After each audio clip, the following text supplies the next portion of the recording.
Je suis issue d'une formation universitaire en section histoire-géographie et à la fin de mes études, à l'obtention de ma maîtrise, j'ai souhaité rentrer dans le monde du travail.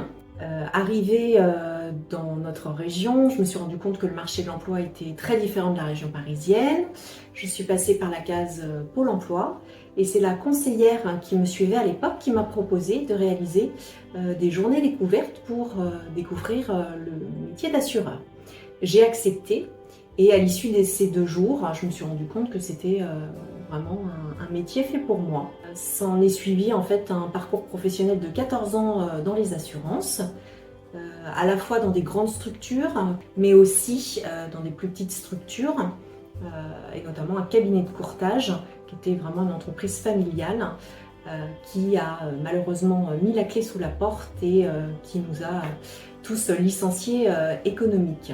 C'est à ce moment-là que je me suis dit, tiens, est-ce que c'est pas le moment de te reconvertir? En fait, j'avais à l'époque aussi conjointement à des problèmes de santé l'idée de changer de métier. J'ai été suivie par un conseiller Pôle emploi spécialisé en licenciement économique qui a travaillé avec moi mon projet professionnel et qui m'a fait comprendre que pour trouver ma voie, il fallait que je questionne mon entourage et que j'enquête un petit peu sur le métier afin de savoir quelle branche professionnelle pouvait s'ouvrir à moi. J'ai choisi la formation du CNAM à Nantes sur la formation de chargée d'accompagnement social et professionnel, une formation d'1 an. Donc au bout de ces 1 an de formation, j'ai donc recherché de nouveau du travail et l'ironie du sort, c'est que je suis passée moi-même de l'autre côté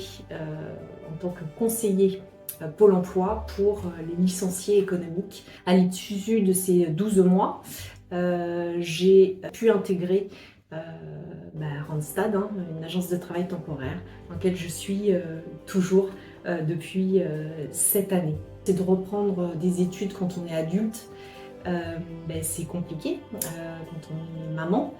C'est une formation en continu, fallait aller tous les jours à Nantes. Conjuguer les deux, la vie personnelle et professionnelle, ça n'a pas toujours été simple. Surtout de ne rien lâcher, d'aller jusqu'au bout de ses projets. On finit l'année de formation HS, mais on finit aussi enrichi sur le plan personnel. Le premier conseil que je donne quand on souhaite se reconvertir, c'est vraiment de travailler son projet professionnel, d'aller rencontrer les professionnels.